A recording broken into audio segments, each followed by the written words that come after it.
Hello दोस्तों, स्वागत है आप सभी का हमारे YouTube channel MR world point में। आज आपके लिए मैथ का प्रैक्टिस सेट नंबर 11 लेके आए हैं, जो कि उत्तर प्रदेश कांस्टेबल भर्ती परीक्षा के लिए उपयोगी साबित होगा। इससे पहले के प्रैक्टिस सेट चैनल पर डाले जा चुके हैं। यदि आपने अभी तक नहीं देखे हैं तो देख लीजिए और अपनी तैयारी का आकलन कर लीजिए। चलिए बिना किसी तरीके से शुरू करते हैं आज का प्रैक्टिस सेट नंबर 11।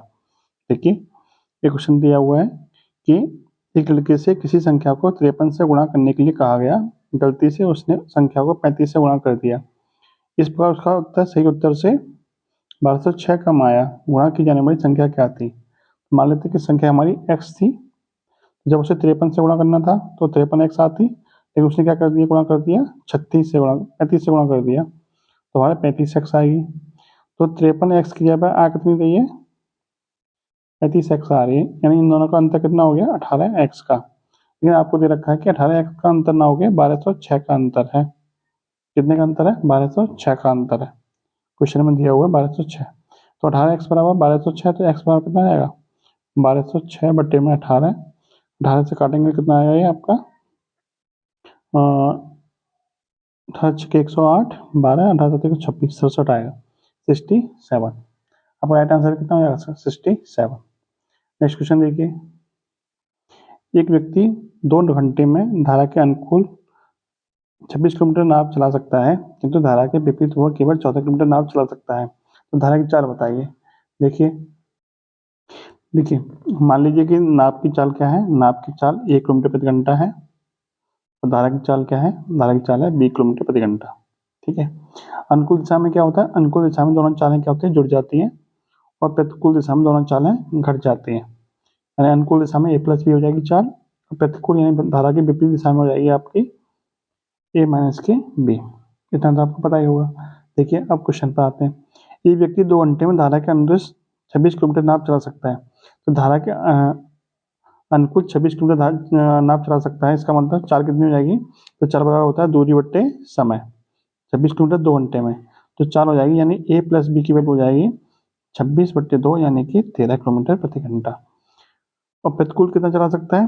प्रतिकूल भी, किंतु धारा के विपरीत वो केवल 14 किलोमीटर नाव चला सकता है, यानी कि a माइनस की बी की वैल्यू हो जाएगी 14 बट्टे में 2, यानी कि 7 किलोमीटर प्रति घंटा। ये प्रतिकूल दिशा में आपका वो चाल आ गई, ये अनुकूल दिशा में चाल आ गई।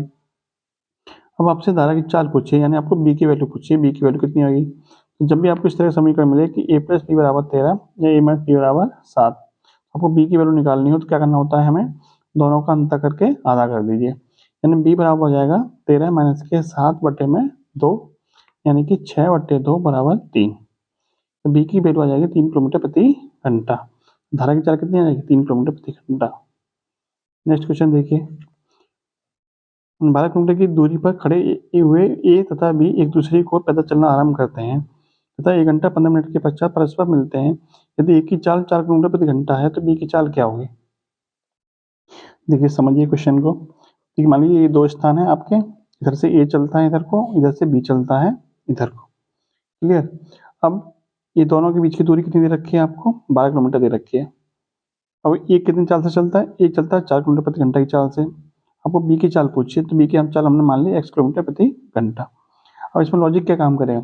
जब ये एक दूसरे की विपरीत दिशा में चलेंगे, एक दूसरे की विपरीत दिशा में चलेंगे, तो क्या होगा? दोनों की चाल क्या होगी? जुड़ जाएगी, यानी दोनों की सापेक्षिक चाल जो होगी वो क्या होगी? 4 प्लस x किलोमीटर प्रति घंटा। ठीक है। अब आपके पास चाल है, दूरी है, समय पूछा है आपसे, तो समय आपको दे रखा है कितना? 1 घंटा 15 मिनट। तो देखिए, चाल बराबर क्या होता है? चाल बराबर होता है दूरी बट्टे समय। दूरी कितनी दे रखी है? 12 किलोमीटर, और समय कितना दे रखा है? 1 घंटा 15 मिनट। 1 घंटा 15 मिनट का मतलब होता है 5 बटे 4 घंटे। देखिए, यहाँ समझ लीजिए, 1 घंटा 15 मिनट का मतलब, 1 घंटा 15 मिनट का मतलब हो जाएगा 1 सही 1 बटे 4 घंटे। 4 एकम 4 और 1 5 सही 5 बटे 4। देखिए, तो 4 प्लस एक्स बराबर वैल्यू आ जाएगी आपकी 12 बट्टे 5 बटे 4। तो इसको हम लिख सकते हैं 12 गुणा 4 बट्टे 5, यानी भाग में है, उल्टा करके हम गुणा लिख सकते हैं। अब देखिए, ये आपकी वैल्यू निकल के आ जाएगी 12 चौक 48 बट्टे में 5, यानी 4 प्लस एक्स की वैल्यू आ जाएगी 48 बट्टे में 5। तो यहाँ से एक्स के बराबर कितना जाएगा? 48 बट्टे में 5 माइनस के 4, 4 पंजे 20 कट जाएंगे 48 में, तो कितना जाएगा? 28 बट्टे में 5। 28 बट्टे 5 की वैल्यू कितनी होती है? 28 बट्टे 5 की वैल्यू होती है 5 सही 3 बट्टे 5, क्योंकि किलोमीटर में थी तो ये भी किलोमीटर प्रति घंटा में आएगी। तो चाल कितनी आ जाएगी बी की चाल आ जाएगी 5 है 3/5 किलोमीटर प्रति घंटा, यानी कि ऑप्शन नंबर सी आपका क्या हो जाएगा, सही हो जाएगा। नेक्स्ट क्वेश्चन देखिए, क्वेश्चन नंबर 79। देखिए, एक टेलीविजन तथा धुलाई मशीन में से प्रत्येक को 12,500 में बेचा गया। यदि टेलीविजन को 30% लाभ पर, धुलाई मशीन को 30% की हानि पर बेचा गया हो तो कुल सौदे पर कितना लाभ हुआ, कुल सौदे पर क्या होगा, मतलब लाभ होगा या हानि होगी। देखिए, जब दो चीजें बेची जा रही हो और समान मूल्य पर बेची जा रही हो, एक पे सेम लाभ हो रहा हो और एक पे सेम परसेंट की हानि हो रही हो, तो आपको ओवरऑल क्या होगा, ओवरऑल आपको कुल मिलाकर आपको क्या होगा, कुल मिलाकर आपको हानि होगी। कितने परसेंट की हानि होगी, तो आपको एक जो वैल्यू दे रखी हो किसी को उठा लीजिए, उसका वर्ग कर दीजिए, बट्टे में कितना कर दीजिए 100, यानी 30 का वर्ग कितना होता है 900, 900 बट्टे में 100 यानी कि 9। तो ओवरऑल हानि जो होगी आपको कितने परसेंट की हानि होगी, 9% की हानि होगी। जब इस तरह की कंडीशन होगी तो आपको हानि होगी, और हानि कितने परसेंट की होगी, तो किसी एक का वर्ग करके आप 100 से भाग कर दीजिए, कितना आ गया 9%, तो 9% की आपको क्या होगी, हानि होगी। नेक्स्ट क्वेश्चन देखिए, यदि विमाओं ABC वाले घनाभ का आयतन V तथा इसका संपूर्ण पृष्ठ S हो तो 4/S A/1/A plus 1/B plus 1/C V के पदों में क्या होगा। तो देखिए, एक फॉर्मूला होता है कि 1/B बराबर होता है 2/S 1/A plus 1/B plus 1/C, ये फॉर्मूला होता है। अब इसने क्या किया है, इसमें 2 का गुणा कर दिया, तो यहाँ पे 2 का गुणा हो जाएगा और यहाँ पे कितना हो जाएगा 4। तो आपसे ये वैल्यू दे रखी है कि 4/S 1/A plus 1/B plus 1/C की वैल्यू कितनी हो जाएगी, तो ये हो जाएगी आपकी 2/B के बराबर, जो कि ऑप्शन नंबर बी में दे रखा है। यही आपसे पूछा था कि ये जो वैल्यू है ये किसके बराबर होगी, तो 2/B के बराबर हो जाएगी। नेक्स्ट क्वेश्चन देखिए, एक आयताकार पानी की टंकी की लंबाई 2.1 मीटर तथा चौड़ाई 1.5 मीटर है। यदि इसमें 630 लीटर पानी उड़ेल दिया जाए तो पानी के तल में कितनी वृद्धि होगी। देखिए, जो भी पानी का आयतन होगा वही क्या होगा, घनाभ का आयतन होगा। तो मान लेते हैं कि जो पानी डालने के बाद जो ऊंचाई बढ़ रही है उसकी वो h मीटर ऊंचाई बढ़ रही है। तो देखिए, यहाँ समझिए अच्छी तरह से आप,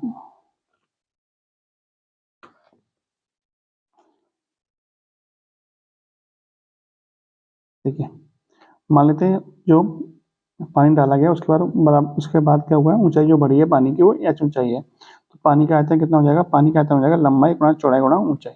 लंबाई कितनी दे रखी है 2.1, चौड़ाई कितनी दे रखी है 1.5, ऊंचाई हमने मान ली h, और ये आयतन कितना होगा 630 लीटर पानी के बराबर, 630 लीटर के बराबर होगा कि नहीं होगा, क्योंकि यही आपका पानी है और यही आपका ग्राम में रखा हुआ है, वही उसका आयतन के बराबर होगा।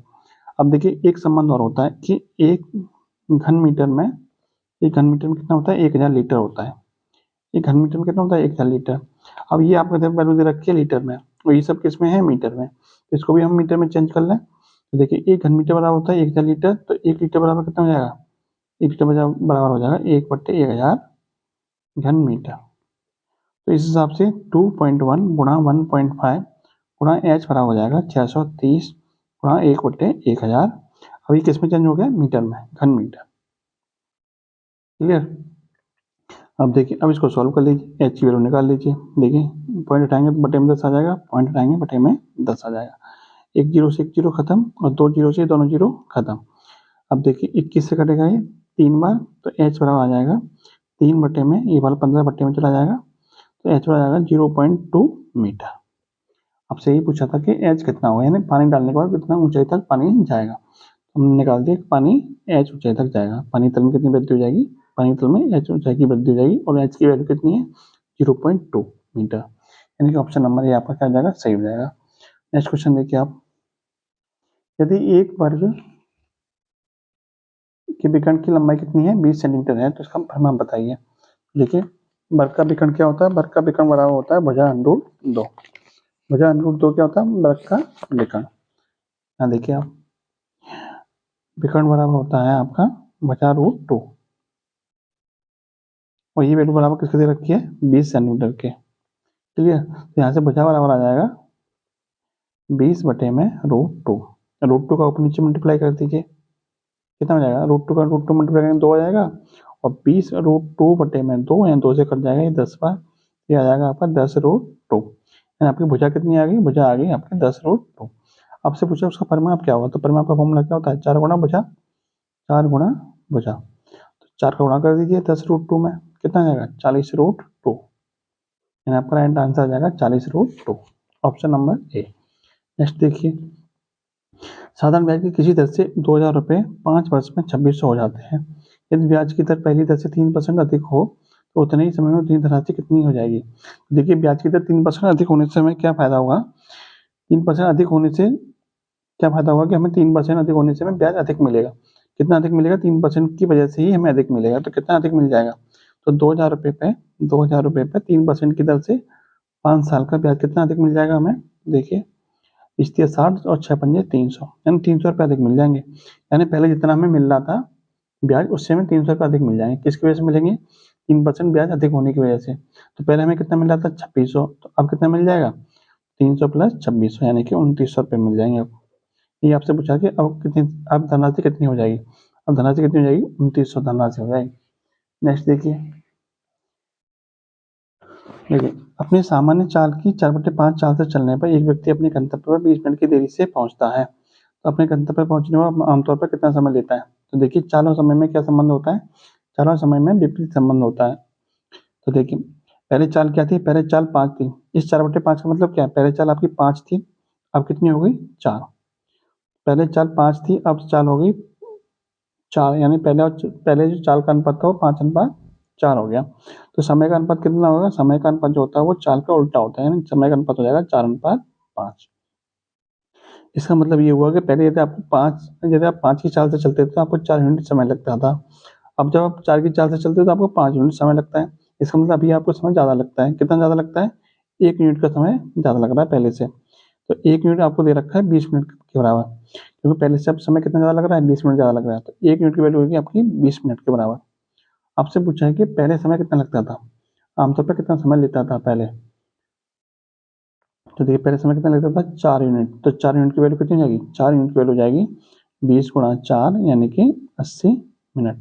और 80 मिनट की वैल्यू होती है आपकी 1/3 घंटे। आपका राइट आंसर हो जाएगा ऑप्शन नंबर बी। 80 मिनट किसके बराबर होता है, 1/3 घंटे के बराबर होता है, option number B. Next question देखिए, ये किसी कार्य को 40 दिन में तथा 20 दिन में पूरा कर सकता है। ये द्वारा आरंभ करके वे बारी बारी से एक दिन कार्य करते हैं। किस दिन कार्य पूरा होगा, आपको बताना है कार्य किस दिन पूरा हो जाएगा। देखिए ये 40 दिन में कर रहा है, अभी 20 दिन में कर रहा है। हमने मान लिया टोटल काम कितना है, दोनों के एलसीएम के बराबर, यानी कि 40 काम है। ये 40 दिन में पूरा काम कर देता है तो एक दिन में कितना काम करेगा, एक काम करेगा 40/40। और बी 20 दिन में पूरा काम कर देता है तो एक दिन में कितना करेगा 20/40, यानी कि 2 काम करेगा। तो ये काम बारी बारी से करेंगे, यानी पहले दिन एक काम करेगा 1 यूनिट, फिर अगले दिन भी 2 काम करेगा 2 यूनिट। इसका मतलब 2 दिन में कुल मिला कितना काम हो जाएगा, तो 2 दिन में हो जाएगा आपका 3 काम हो जाएगा, कुल मिला के 2 दिन में 3 काम हो जाएगा। तो ये बताइए जरा 40 काम करने में कितना समय लगेगा, तो 40 काम करने में 40/3, यानी कि 13 सही 1/3, यानी कि 13 तो आपके दिन पूरे पूरे लग जाएंगे। 13 दिन का मतलब 13 जोड़े, क्योंकि 3 काम कितने दिन में हो रहा है, 2 दिन में हो रहा है, तो 13 जोड़े बन जाएंगे। 13 जोड़े का मतलब हो गया 13 दूनी 26, 26 दिन तो उनको पूरे पूरे लग जाएंगे। और एक काम जो बचा, एक काम को कौन करेगा, फिर अगली बार नंबर किसका आएगा, ए का नंबर आएगा। और एक दिन में कितना काम करता है, एक दिन में एक काम करता है, तो इसका मतलब एक दिन उसको और लग जाएगा। इसका मतलब 26+1, यानी कि 27वें दिन काम क्या होगा, पूरा होगा। 27वें दिन का काम क्या होगा, पूरा होगा। या ये जो आपका 2 दिन दे रखा है ना, ये जो 3 दिन का काम सॉरी ये जो 3 यूनिट काम दे रखा है, ये 2 दिन का काम है। इसी हिसाब से 40 दिन तक आपको 3 के 13 जोड़े तो बन जाएंगे, तो 13 जोड़े बन जाएंगे, इसका मतलब 26 दिन तो आपको लग जाएंगे। उसके बाद एक काम बचेगा, एक काम कौन करेगा, जो पहले आएगा, पहले मतलब जो एक आएगा। और ये एक दिन में कितना काम करता है, एक ही यूनिट करता है, इसका मतलब वो 27वें दिन में काम खत्म कर देगा। उम्मीद है आपको समझ में आया होगा। नेक्स्ट क्वेश्चन देखिए, इसका आंसर आ जाएगा option number D. Next question देखिए, एक बस 72 किलोमीटर प्रति घंटे की चाल से किसी यात्रा को 15 घंटे में पूरा करती है। उसी दूरी को 12 घंटे में पूरा करने के लिए बस की चाल को कितना बढ़ाना पड़ेगा। तो देखिए दूरी बराबर क्या होता है, चाल गुणा समय। यानी पहले जब 72 की स्पीड से जा रही थी, 15 घंटे चल रही थी, तो कुल कितनी दूरी तय करेगी, 72 × 15। अब इसी दूरी को वो 12 घंटे में पूरा करना चाहते हैं, तो चाल कितनी होगी, तो चाल बराबर होता है दूरी बट्टे समय, यानी कि 12 का भाग कर दीजिए। 12 से 6 बार 15 छक्के 90, यानी अब उसकी चाल कितनी होनी चाहिए? 90 किलोमीटर प्रति घंटा चाल होनी चाहिए। पहले चाल कितनी थी? 72 किलोमीटर। तो उसने कितनी बढ़ा दी चाल? उसने बढ़ा दी 18 किलोमीटर प्रति घंटा की चाल बढ़ा दी। आपसे मुझे यही पूछा कितना बढ़ाना पड़ेगा, तो 18 किलोमीटर प्रति घंटा उसको बढ़ाना पड़ेगा। नेक्स्ट क्वेश्चन देखिए, 25 परिणामों का औसत 18 है, उनमें से प्रथम 12 का परिणाम 14 है और अंतिम 12 का 17 है, तो 13वां परिणाम क्या होगा? देखिए सभी का परिणाम औसत क्या है? 18 है, 12 का कितना है? 14, तो कितना कम है? 4 कम है। 1 पर 4 कम है तो 12 पर कितना कम हो जाएगा? 48 की कमी हो जाएगी। 12 चौक 48 की कमी हो जाएगी। फिर अंतिम 12 का कितना है? 17 है, यानी कितना कम है? मेन औसत से 1 कम है, तो 1 पे 1 कम है तो 12 पे कितना कम हो जाएगा? 12 की फिर कमी हो जाएगी। कुल मिला कितनी कमी हो गई? 60 की कमी हो गई। कुल मिला के आपका 60 की कमी तो हो गई। अब जो 13वां परिणाम होगा उसको मेन औसत के बराबर तो लाना ही पड़ेंगे नंबर, उसके अलावा जो कमी है उसको भी पूरा करना पड़ेगा। इसका मतलब उसे कुल कितने नंबर लाने पड़ेंगे? 60 प्लस 18 है, मिला के 78 नंबर लाने पड़ेंगे। तो 13वां परिणाम कितने नंबर का होगा? 78 नंबर का होगा। 13वां परिणाम कितने नंबर का होगा? 78 नंबर का होगा। देखिए इसका दूसरा तरीका क्या है, आप भी जानते होंगे इसको। इन दोनों गुणा कर लीजिए, कुल योग निकल आएगा, फिर इन दोनों गुणा कर लीजिए, इन दोनों गुणा कर लीजिए, कुल योग में से इन दोनों के योग को घटा दीजिए, आपका 13वां परिणाम निकल के आ जाएगा। इस तरह से करोगे आपकी कैलकुलेशन छोटी पड़ेगी, इस तरह से करोगे आपकी कैलकुलेशन लंबी पड़ेगी। देखिए अगला क्वेश्चन देख लीजिए आप, दो संख्याओं के वर्गों का अंतर। मानिए कोई दो संख्या है ए और बी, इनके वर्गों का अंतर कितना हो जाएगा? ए स्क्वायर माइनस के बी स्क्वायर हो जाएगा। इनके वर्गों के योग के, इनके वर्गों का योग कितना हो जाएगा? ए स्क्वायर प्लस बी स्क्वायर हो जाएगा। कि योगफल के 80% के बराबर है, गुणा 80/100। क्लियर? ये बराबर बराबर दे रखा है। अब इसको सॉल्व कर लेंगे। 20 से कटेगा ये 4 बार, 20 से कटेगा ये 5 बार। 5a² माइनस के 5b² बराबर हो जाएगा 4a² प्लस के 4b²। क्लियर? यहाँ तक कोई दिक्कत नहीं। अब देखिए 5a² में से 4a² कटेंगे तो कितना बचेगा? a² बचेगा, और 5b² इधर जाके जुड़ जाएंगे तो कितना हो जाएगा? 9b² हो जाएगा। अब देखिए a² बराबर हो जाएगा 9/1। तो यहाँ से आपको क्या मिलेगा? यहाँ से आपको a/b बराबर मिल जाएगा, इसका वर्गमूल यानी कि 3/1। तो अनुपात कितना आ गया? 3/1। इन दोनों संख्या को जो अनुपात निकालेंगे कितना आ जाएगा? 3/1। आपसे यही पूछा था दोनों संख्या का अनुपात कितना होगा, दोनों संख्या का अनुपात कितना हो जाएगा? 3/1, यानी option number C. Next question देखिए, एक किस्म के अमरूद 5 रुपए में 3 के भाव से मिलते हैं तथा दूसरी किस्म के अमरूद 5 रुपए में 2 के भाव से मिलते हैं, तो दूसरी किस्म के अमरूदों की कीमत पहली किस्म के अमरूदों से कितने प्रतिशत अधिक है? तो देखिए क्या सॉल्व करेंगे इसको। देखिए पहली किस्म के जो अमरूद है वो 3 अमरूद कितने के मिल रहे हैं? 5 के। 3 अमरूद मिल रहे हैं आपको 5 के, एक कितने का मिलेगा? 5/3 का। दूसरी किस्म के अमरूद 5 रुपए में 2 मिल रहे हैं, यानी 2 अमरूद कितने के मिल रहे हैं? 5 के, तो एक कितने का मिलेगा? 5/2 का।